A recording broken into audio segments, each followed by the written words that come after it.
তিনজন সাবধানে জঙ্গলের ভেতর হাঁটছে। অপূর্ব টর্চের আলোয় ঘন ঝোপ আর গাছপালা দেখছে। অদ্ভুত চাপা গঙ্গানির শব্দ বাতাসে ভেসে আসছে।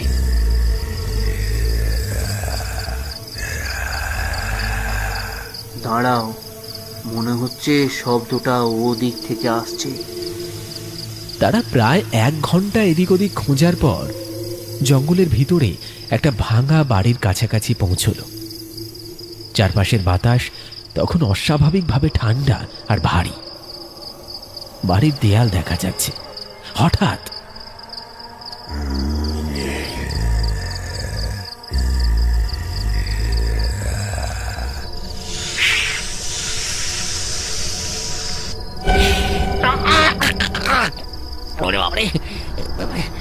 কিসে কামড়ালো রে?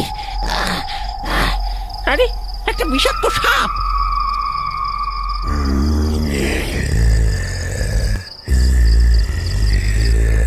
মনোজ যখন ধীরেনের পায়ের বাঁধন দিচ্ছে তখন অপূর্ব দূর থেকে দেখল একটা বৃহদাকার কালো ছায়ামূর্তি দ্রুত তাদের দিকে এগিয়ে আসছে।